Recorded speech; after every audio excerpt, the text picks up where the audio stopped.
यद्भद्रं तन्न आसुव। ओम शांति शांति शांति।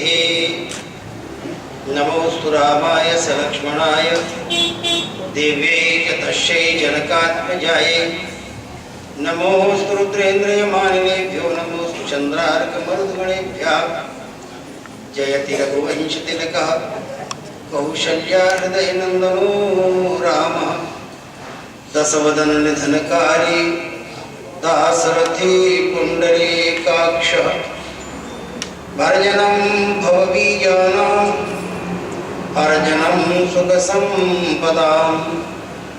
तर्जनं यमदूतानां राम रामेति गर्जनं। मूकं करोति वाचालं पंगुं लंघयते गिरिं। यत्कृपातमहं वन्दे परमानन्दमाधवम्। वसुदेवसुतं देवं कंसचाणूरमर्दनं।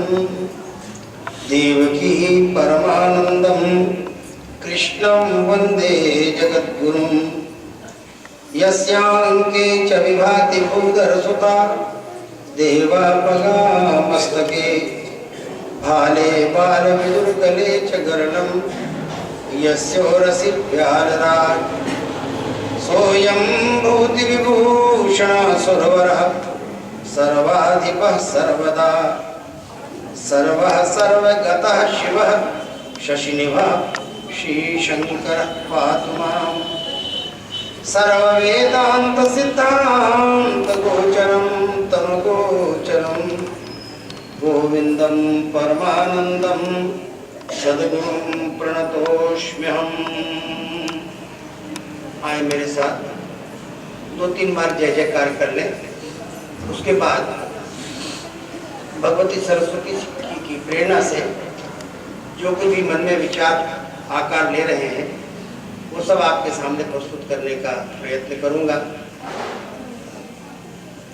बोलिए भारत माता की जय। भारत माता की जय। गंगा माता की जय।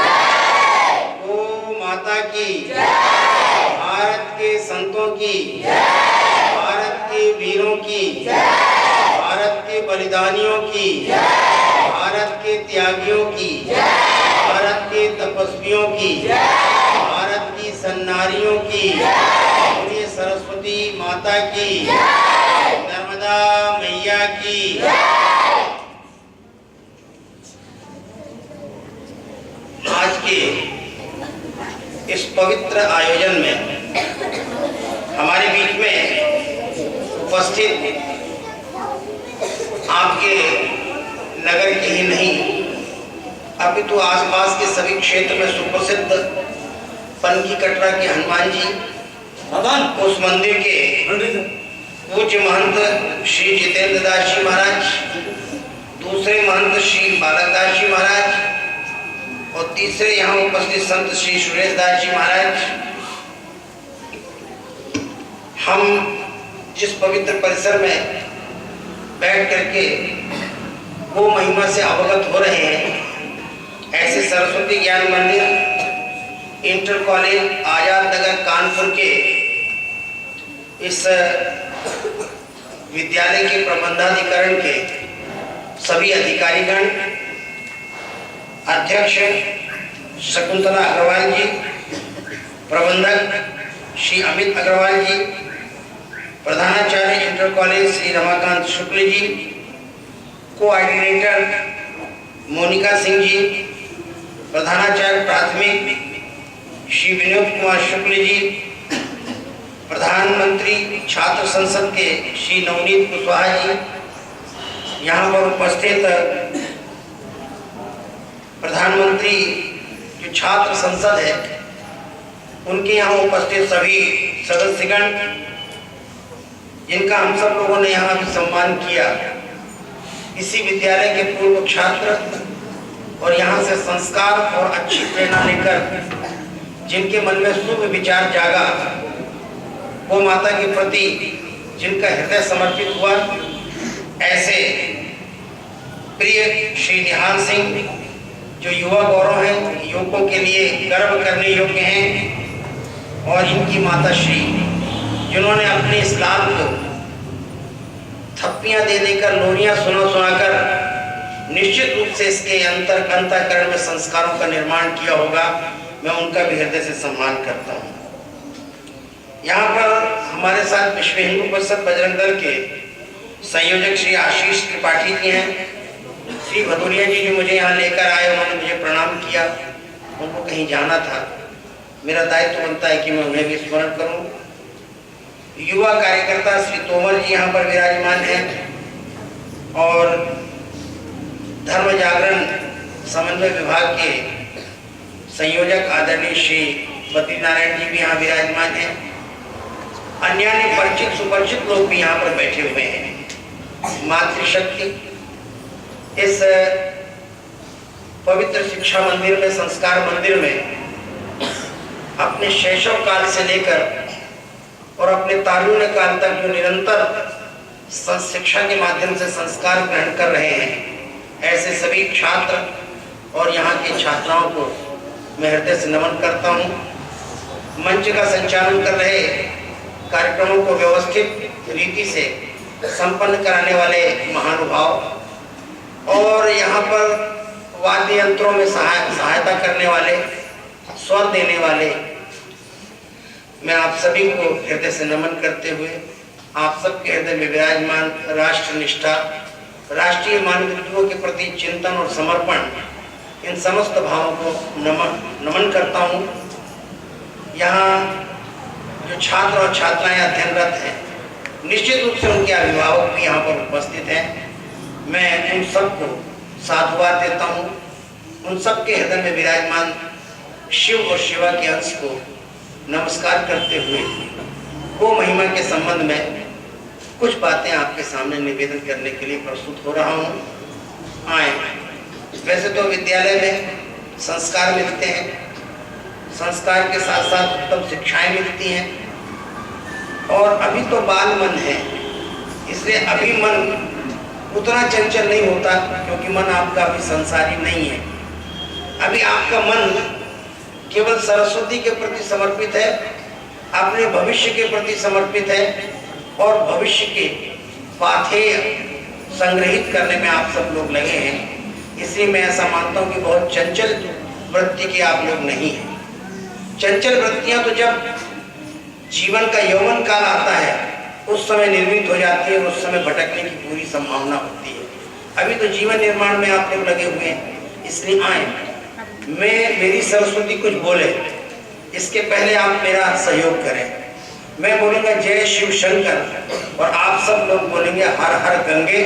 2-3 बार बुलवाऊंगा और उसके बाद मैं आपकी वांगमयी सेवा के लिए सन्नद्ध हो जाऊंगा। मैं बोलूँगा जय शिव शंकर, आप सब बोलेंगे हर हर गंगे। जय शिव शंकर, जय शिव शंकर, जय शिव शंकर, जय शिव शंकर, जय शिव शंकर,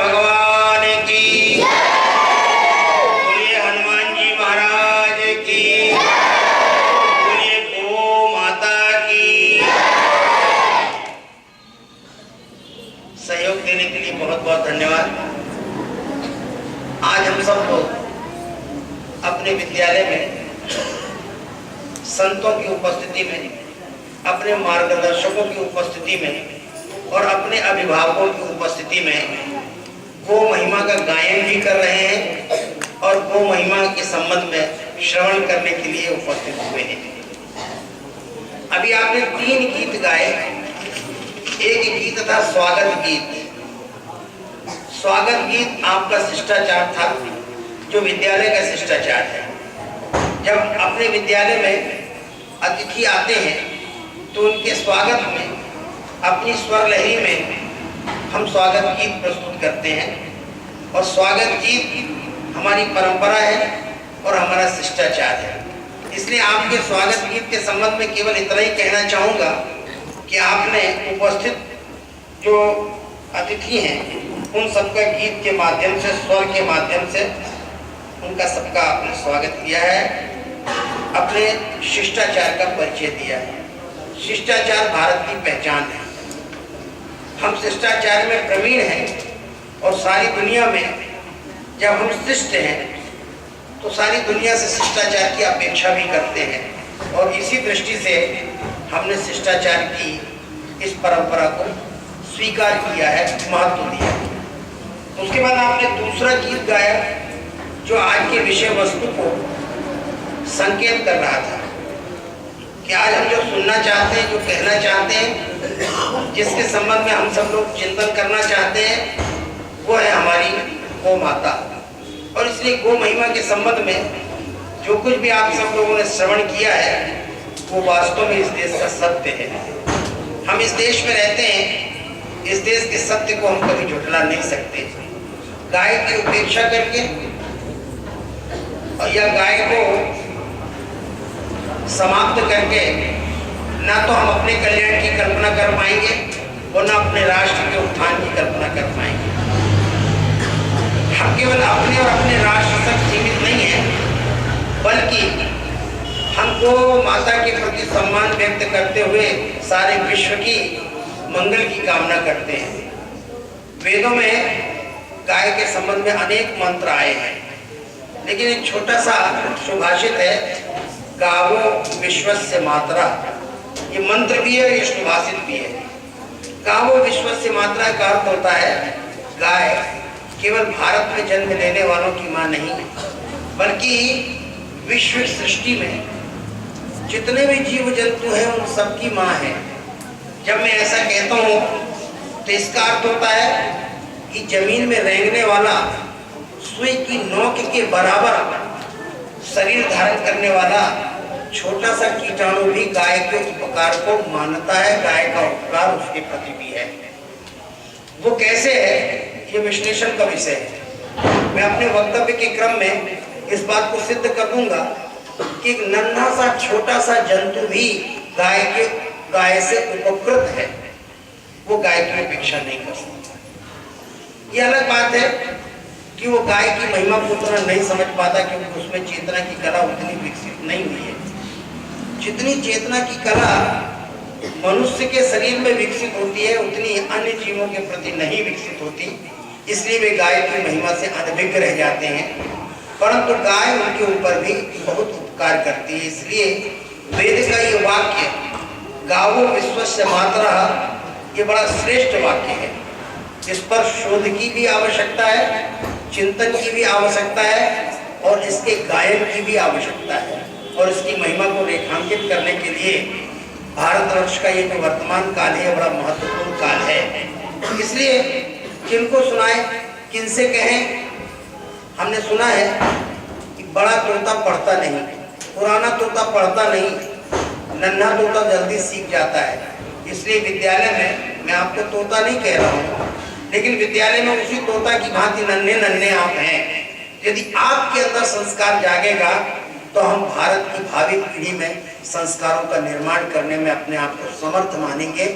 और इस प्रकार से गौ माता की महिमा हम सब लोगों ने गीत के माध्यम से, कर्णप्रिय गीत, संगीत में आबद्ध गीत और आपके द्वारा सरल भावों से कोमल स्वर में प्रस्तुत किया गया गीत निश्चित रूप से मेरे मन में अनेक प्रकार की गौ माता के प्रति उद्गारों की सृष्टि निर्माण कर गया।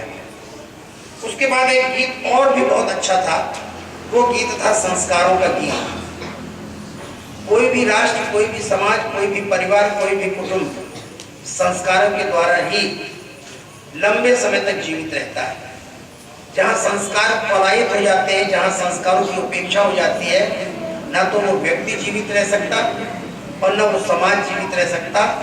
और सारे विश्व को यदि हम सुख और शांति के मार्ग पर समृद्ध होते देखना चाहते हैं तो संस्कारों की परंपराओं को लुप्त होने से बचाने का ये बड़ा अनुकूल समय है।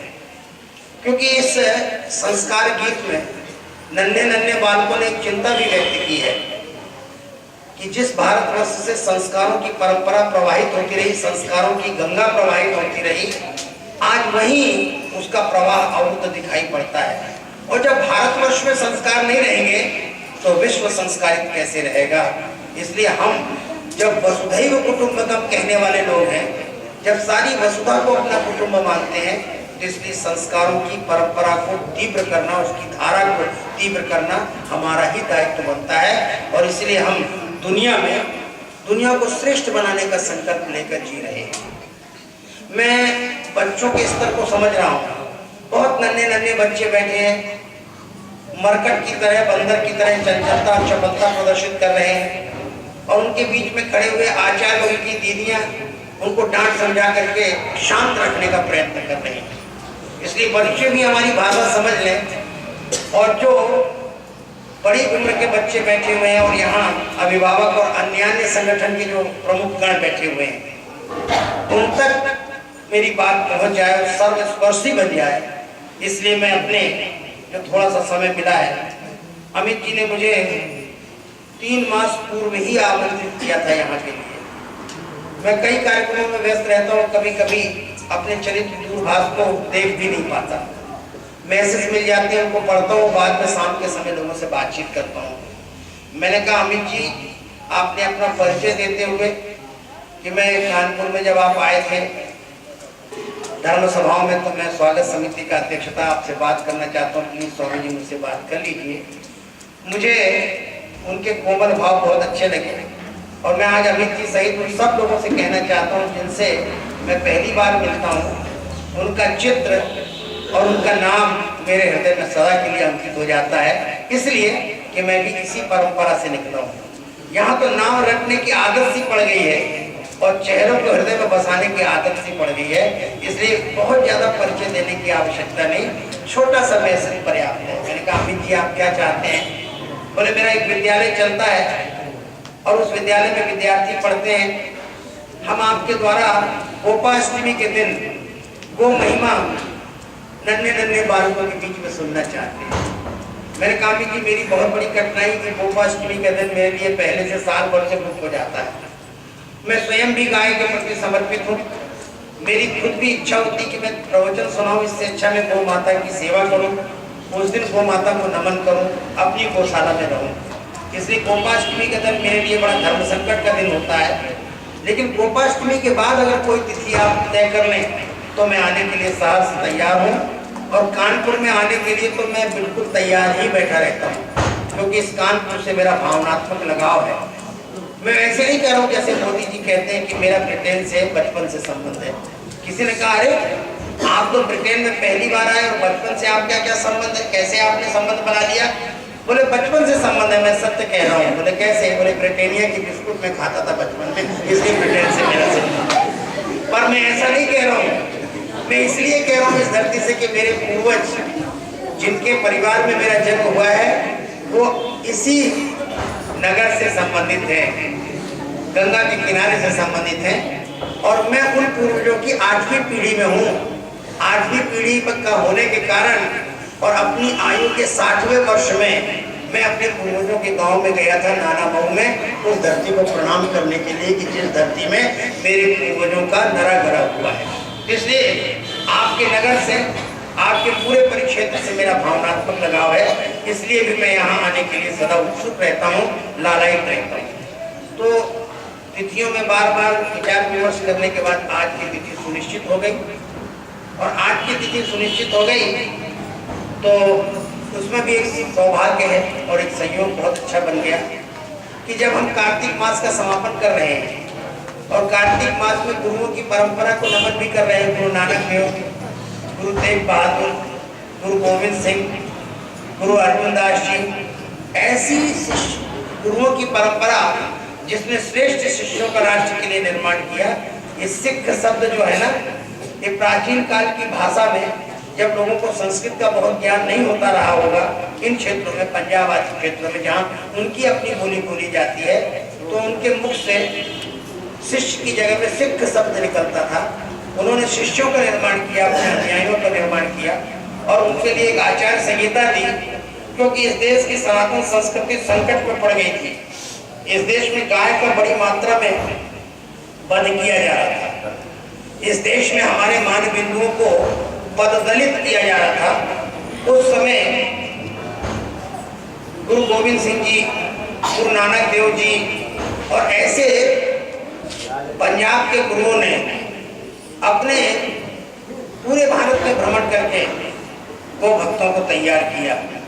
गुरु रामदास जी महाराज का भी उल्लेख आता है इतिहास में कि उनके अनुयायी तो झुंड के झुंड खड़े हो जाते थे अंग्रेजों के सामने और कहते थे या तो तुम गाय काटना बंद करो, गायों को मारना बंद करो, और अगर ये नहीं कर सकते तो हमारे ऊपर गोलियां चलाओ। सामने खड़े हैं और उन निर्लज्जों ने तोप का मुंह के सामने करके सैकड़ों की संख्या में तोप से उनको उड़ाया, लेकिन उन्होंने कहा कि हम गाय का वध होते नहीं देख सकेंगे। तो ऐसी गुरु परंपरा को नमन करने का पर्व कार्तिक की पूर्णिमा है।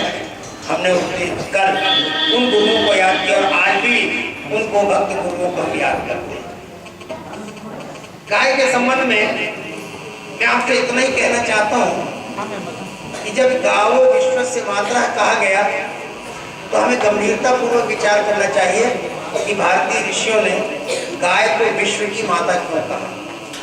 सारे संसार का पालन पोषण करने वाली गाय, दुनिया की कोई भी धरती हो, ये इस धरती को हमने विष्णु पत्नी कहा है। प्रातःकाल उठते हैं तो हम धरती को प्रणाम करते हैं। समुद्र बसने देवी पर्वतस्तन मंडिते विष्णु पत्नी नमस्तुभ्यं पादस्पर्श क्षमस्व में। विष्णु की पत्नी है ये, और विष्णु की पत्नी है, इसका सबसे बड़ा प्रमाण यह है कि जब जब धरती के ऊपर संकट आया है, जब तक धरती के ऊपर पापाचार बढ़ा है, तब तब सारे देवताओं ने धरती से कहा है कि अपना वो रूप प्रकट करो जिस रूप में हम सब समाहित होकर के और तुम्हारे मुख से परमपिता परमात्मा की प्रार्थना करें। तो इस संकट ग्रस्त होने वाली ये धरती गाय का रूप धारण करती है, और जब ये गाय का रूप बनाती है तब अपने रोम रोम में देवी देवताओं को, हमारी सनातन धर्म की मान्यता है 33 करोड़ देवी देवताओं की हम पूजा करते हैं।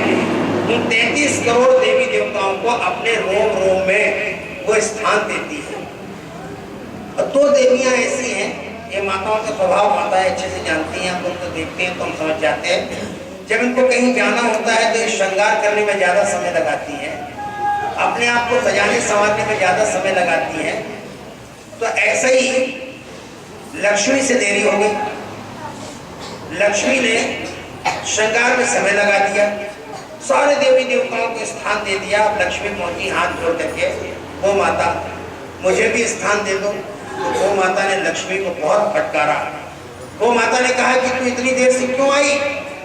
बोले थोड़ा सा साड़ी पहनने में, बाल ठीक ठाक करने में, सौंदर्य प्रसाधन करने में मुझे समय लगा। तो बहुत जोर से गाय ने फटकारा। बोले अब तो मेरे शरीर में किसी जगह भी कोई ऐसी जगह नहीं बची कि मैं तुझे अपना स्थान दे बता सकूं। तो रोने लगी लक्ष्मी।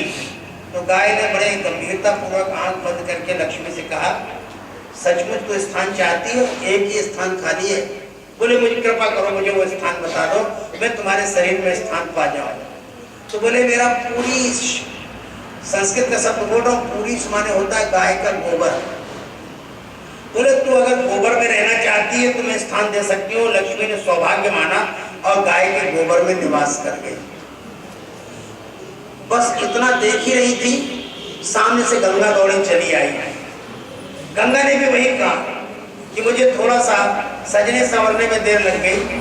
तो गाय ने गंगा को भी फटकारा। बोले अब मेरे शरीर में कोई स्थान नहीं बचा। जब रोने लगी, गिड़गिड़ाने लगी गंगा, तो गंगा ने कहा मुझे स्थान दे दो। गाय ने कहा जैसे लक्ष्मी के लिए एक स्थान था, मैंने लक्ष्मी को दे दी, अब केवल मेरा मूत्र ही एक स्थान है जिसमें तू रहना चाहे तो रह सकती है। गंगा ने अपना सौभाग्य मनाया और गंगा गाय के मूत्र में समा गई। और इसलिए न्याय शास्त्रियों ने जब सिद्धांत बनाए तो उनके मुख से सुनने को मिलता है, वो पवित्रम पवित्रम गोमूत्रत्वात् गंगा जलवत्। गंगा जल की तरह गोमूत्र पवित्र है। क्यों? क्योंकि गोमूत्र में गंगा का निवास है और गोबर में लक्ष्मी का निवास है। इसलिए कि जब गाय गोबर करेगी तो गोबर से पोषण आहार धरती को मिलेगा, और जब धरती का पोषण आहार मिलेगा तो धरती शस्य श्यामला बनेगी, धरती की ऊर्जा शक्ति बढ़ेगी। इसलिए भारतवर्ष में जब खाद की चर्चा चलती है तो हमारे यहाँ रासायनिक खाद की चर्चा नहीं चलती, हमारे यहाँ रासायनिक कीटनाशकों की चर्चा नहीं चलती। हमारे यहाँ चर्चा चलती है कि अगर धरती में कीटनाशक डालना हो तो गाय को स्वच्छंद विचरण करने का अवसर मिले और गायों की संख्या इतनी हो कि वो धरती का पोषण कर सके, वो अपने गोबर से और गोमूत्र से धरती को ऊर्जावान बना सके। इसलिए भारतवर्ष में दो प्रकार की खाद होती है। एक होती है जैविक खाद जो गाय के गोबर और मूत्र से बनती है, और दूसरी जैविक खाद होती है जो केचुए से बनाई जाती है। इसलिए केचुआ पालन की प्रवृत्ति भी अब पूरे भारत में पनपती जा रही है। केचुआ ला करके खरीद करके किसान अपने खेत में डाल रहे हैं, क्योंकि वो धरती को पोला रखने का प्रयत्न करता है, और धरती जब पोली होती है तो धरती में ऊर्जा शक्ति बढ़ती है, और इस प्रकार से भारत की धरती सस्य श्यामला बनती है। भारत की धरती जो है हरी भरी होती है, और भारत की समृद्धि का आधार ही कृषि है, और कृषि की समृद्धि का आधार जो है भारतीय गोवंश है। मुझे निहाल जी के बारे में जब कल हमारे आदरणीय अमित जी बता रहे थे तो मुझे बड़ी प्रसन्नता हो रही थी कि देखो भगवान को भी अपनी पारंपरिक प्राचीन विधाएं कितनी प्रिय हैं कि वो संस्कार के रूप में किसी न किसी व्यक्ति के अंदर प्रवेश कर जाते हैं। अगर निहाल के मन में ये विचार आता है कि जिस गौ माता का हमने दूध पान किया है, उस गौ माता का अगर भारतवर्ष में वध हो रहा है, उस गौ माता की रक्षा नहीं हो रही है, तो हमें कुछ ना कुछ उपचार करते रहना चाहिए। और उन्होंने अपने ही विद्यालय से एक प्रयोग प्रारंभ किया। उन्होंने कहा कि विद्यालय में आने वाले बालक जो यहाँ पर टिफिन में भोजन करते हैं निकाल करके, अगर पहला कौर अगर गौ माता के लिए समर्पित कर देंगे तो गौ माता का कल्याण होगा।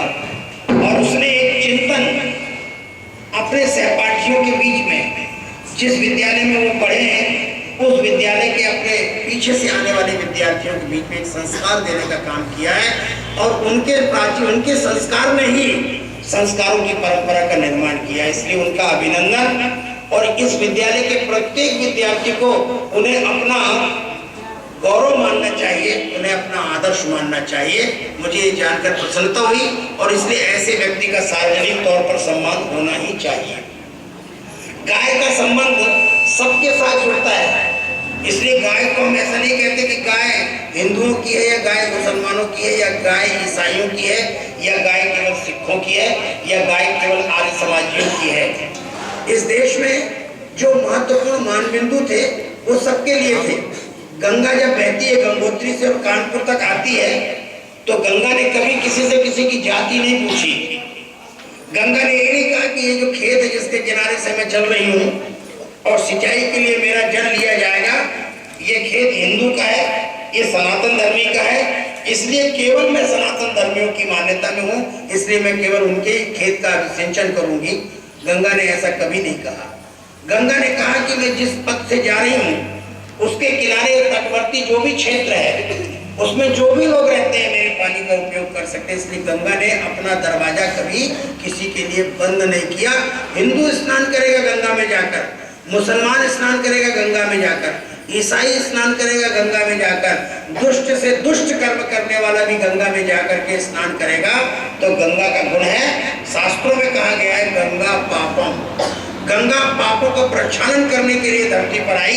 इसलिए गंगा अपनी पावनता से पापों का प्रक्षालन कर देती है और उसके पाप को पुण्य में परिवर्तित कर देती है। ये गंगा का गुण है। इसलिए गंगा को हमने प्राण रेखा माना, गंगा को हमने जीवन रेखा माना, गंगा को हमने लाइफ लाइन माना। और याद रखो हमारी रेखाएं जो बनी है हाथ में, इसमें एक लाइन ऐसी है जिसको लाइफ लाइन कहते हैं, जीवन रेखा कहते हैं। जीवन रेखा के साथ खिलवाड़ करने का अधिकार किसी को नहीं दिया गया। ठीक उसी प्रकार से गाय हमारे देश की प्राण रेखा है, हमारी जीवन रेखा है, हमारी लाइफ लाइन है। यदि इस तथ्य को भारत के एक एक व्यक्ति ने समझ लिया तो फिर वो सरकार में बैठे, किसी भी पार्टी के माध्यम से बैठे, ये उनका दायित्व बन जाता है कि वो कठोर से कठोर कानून बना करके समाज के सामने प्रस्तुत करें। मुझे प्रसन्नता है कि निहाल को और उनके साथ रहने वाले मित्रों को इस बात का पता है कि इस देश में कितने प्रकार की गाय की प्रजातियां होती थी। ऐसे तो शास्त्रों में वर्णन आता है, स्वतंत्र भारत में भी चर्चा आती है, गजेटियर देखिए तो पता लगेगा। भारतीय गाय जिस समय देश आजाद हुआ था उस समय 90 प्रकार की प्रजातियां भारत में थी, लेकिन अब घटते घटते घटके 8-9 प्रजातियां ही बच पाई हैं। यदि भारत में गोवंश के निरंतर घटने का ये क्रम रहा तो एक दिन हम चित्रों के माध्यम से देखेंगे कि ये गिर नस्ल की गाय है, या ये साहिवाल गाय है, या ये कांकरेज गाय है, या ये सिंधी गाय है, ये राठी गाय है, या ये केन कथा नाम की गाय है, या ये हरियाणा की गाय है, या ये पंजाब की गाय है, या ये कृष्णा की गाय, कृष्णा नाम की गाय है। भारत की गाय की प्रजातियों में कृष्णा नाम की जो गाय मैंने जीवन में पहली बार 15 अगस्त के दिन बेंगलोर में जाकर देखा। मैंने कहा मुझे कृष्णा गाय देखना है। मैं यहाँ अखंड भारत दिवस में आया हूँ, पर किसी गोभक्त के यहाँ मुझे ले चलो और यहाँ की कृष्णा गाय देखना चाहता हूँ और उसका दूध पीना चाहता हूँ। 9 बजे रात को मुझे एक गिलास में कृष्णा गाय का दूध दिया गया। मैंने कहा दूध में शक्कर नहीं डालिएगा, मैं डायबिटिक हूँ। मुझे जैसे ही एक गिलास दूध दिया गया और जैसे ही मैंने दूध पिया, मैंने कहा ये दूध नहीं पी सकूंगा। बोले क्यों? मैंने कहा इस दूध में बहुत ज्यादा शक्कर आपने बोल दिया। बोले हमने इसमें शक्कर मिलाई ही नहीं है। मैंने कहा अच्छा, कृष्णा गाय का दूध इतना मीठा होता है? बहुत मीठा दूध होता है कृष्णा गाय का, जिसमें शक्कर डालने की आवश्यकता नहीं। मैंने अन्य गायों को भी देखा, और अगर आपके जनरल नॉलेज को बढ़ाना चाहूँ मैं तो बच्चों को आज बताना चाहता हूँ कि भारतवर्ष में सबसे ज्यादा दूध देने वाली गाय का नाम है, उसकी नस्ल का नाम है गिर नस्ल। ये गिर नस्ल की गाय भारत से इजराइल चली गई और इजराइल में भारतीय गाय की सेवा की गई। उसने प्रतिदिन 120 लीटर दूध दे करके गिनीज बुक में अपना नाम दर्ज कराया है, इसलिए ताली बजाओगे।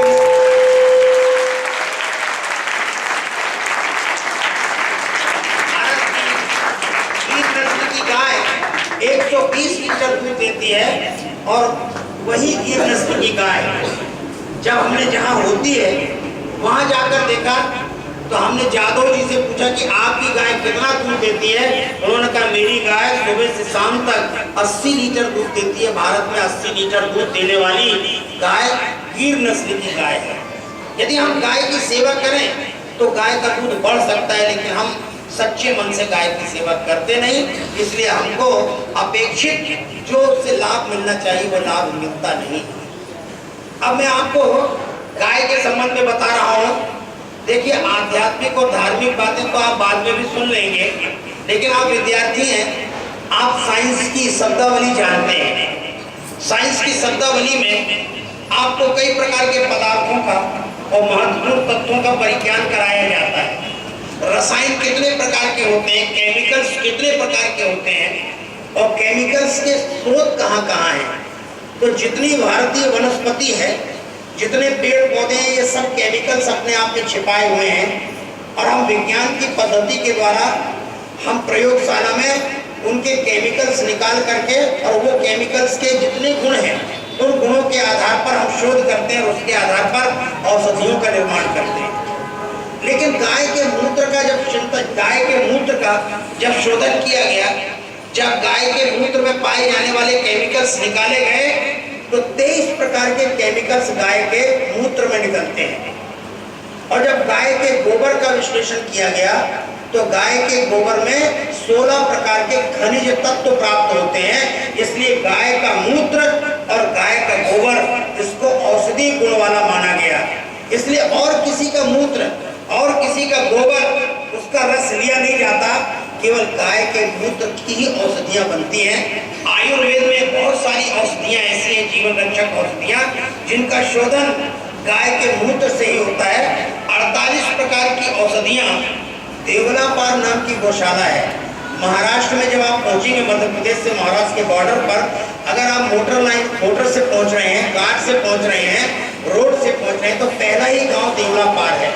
उस देवला पार में स्वामी विवेकानंद केंद्र नाम का एक केंद्र चलता है। उस केंद्र में पूरी तरह से गाय का शोध हो रहा है, गाय के बारे में विश्लेषण हो रहा है, और गाय के मूत्र से और गाय के गोबर से 48 प्रकार की औषधियां तैयार की गई हैं, जिसमें कई औषधियों को हमने पेटेंट करवा लिया है। पेटेंट कानून वो हमारा एकाधिकार होता है। उसमें अमेरिका ने जब हल्दी पर शोध किया तो हल्दी पर पेटेंट लेने की कोशिश की गई, लेकिन उस समय हमने विरोध किया कि हल्दी भारत में भी होती है, इसलिए भारतीय हल्दी का पेटेंट अमेरिका नहीं करा सकता। हमने हल्दी का, हर्रे का पेटेंट करवाया।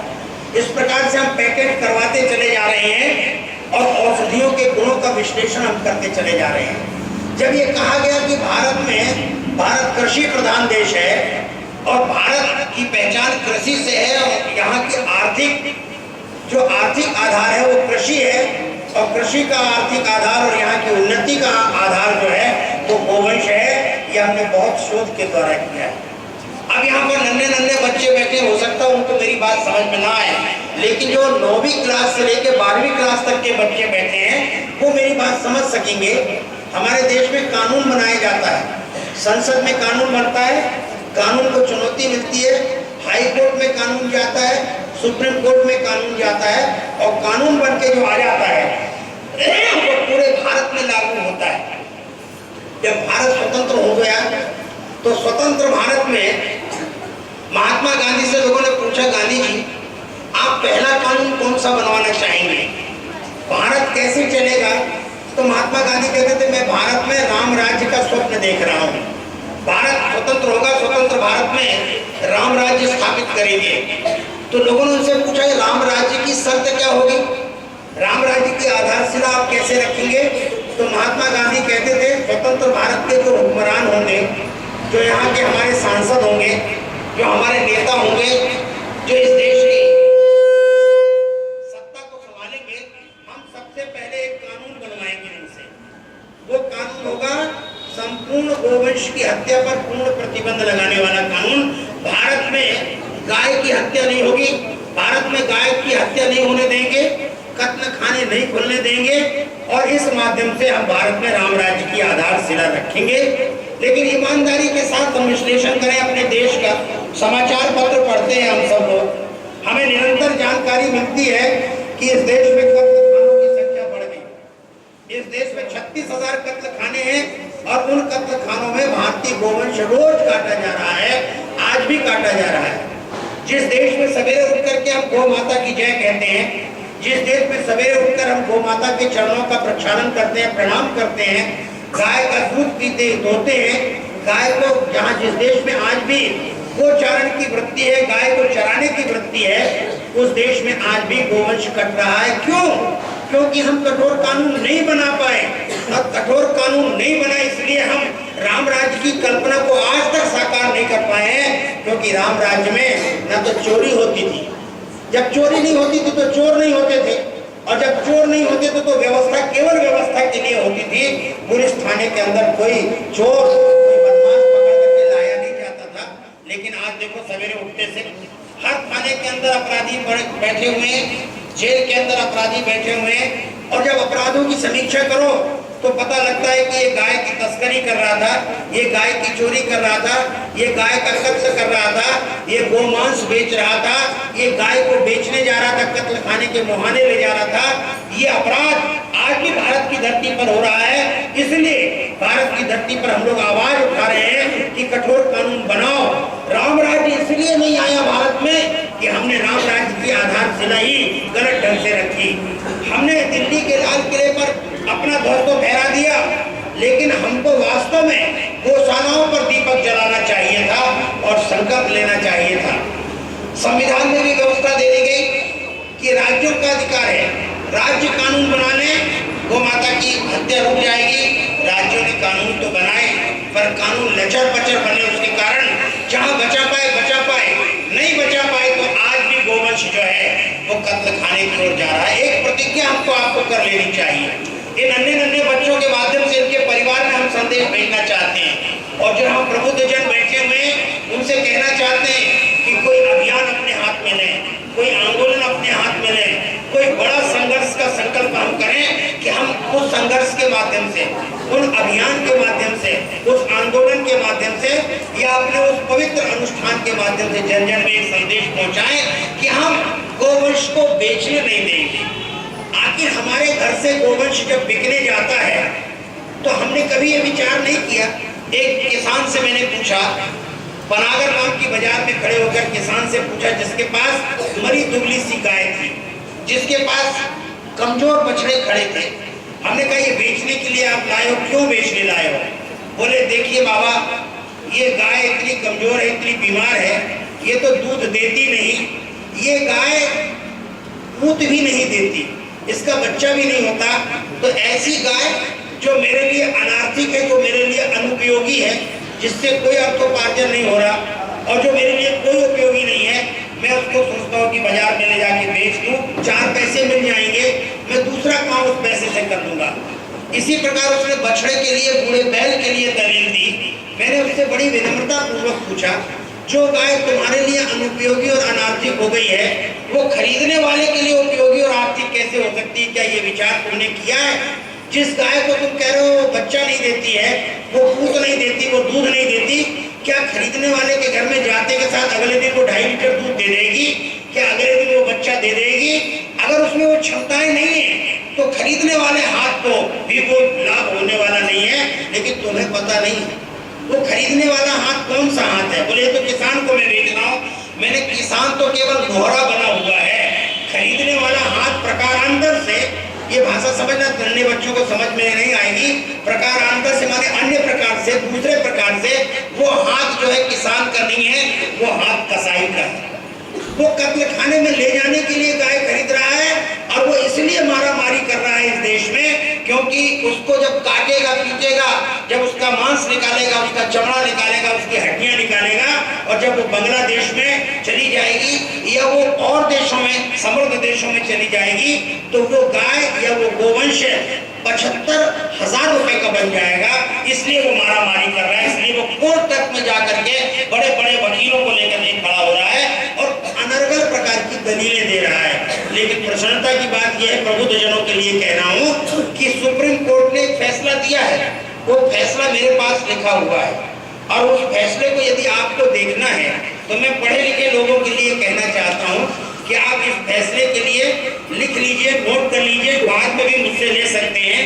आप जाइए कंप्यूटर में, अपने लैपटॉप में जाइए, आप उसको ऑन करिए, उसको ऑपरेट करिए उसको, और उसमें जो डालिए तारीख 26 अक्टूबर 2005 और उसमें लॉग ऑन करिए जाकर के जजमेंट की कॉपी लेने के लिए www.supremecourtcaselaw.com, इस पर जब आप जाएंगे ये तारीख डालेंगे और उसमें अंग्रेजी में लिखना पड़ेगा आपको banded cow slaughter houses in India. इतना आप लिखेंगे, बाद में भी मेरे से ले सकते हैं, मैं किसी को दे दूंगा, व्हाट्सएप पर आप भेजना शुरू कर दीजिए। और ये आ चुका है नेट पर पूरा फैसला आ गया है। ये फैसला कम से कम 600 पेज का फैसला है। ये सुप्रीम कोर्ट के 7 जजों की बेंच का फैसला है कि भारत में स्लॉटर हाउसेस बंद होने चाहिए, खास तौर से जिन पर गाय कटती है। यदि हमने ये बंद करवा दिया और इसके बंद करने के साथ साथ हमने गोवंश का विक्रय रुकवा दिया, तो आप समझ लीजिए कि 25% तो सफलता आपको मिल गई, बाकी जिम्मेदारी शासन की, प्रशासन की बनती है। हम इस प्रकार से गोवंश की रक्षा करने के लिए सन्नद्ध हो सकते हैं। लेकिन दुर्भाग्य इस देश का ये है कि इस देश में कानून की जानकारी लोगों को नहीं है, और कानून की जानकारी के अभाव में हमारे द्वारा जाने अनजाने ये अपराध हो रहा है। इसलिए गाय के लिए अवध्य शब्द कहा गया है। गोवंश अवध्या है, वो वध करने योग्य नहीं है। इसलिए गोवंश की रक्षा की कल्पना, गोवंश की रक्षा का संकल्प हमको आप लेना होगा। मैं बच्चों के बीच में बैठा हूँ, बच्चों को 2-4 प्रयोग करवाना चाहता हूँ, और निहाल को ये जिम्मेदारी देता हूँ कि निहाल, आप जिन जिन बच्चों से मिले, सरस्वती शिशु मंदिर में आप जाएं, वहाँ के प्राचार्य जी से मिले, वहाँ के प्रबंधक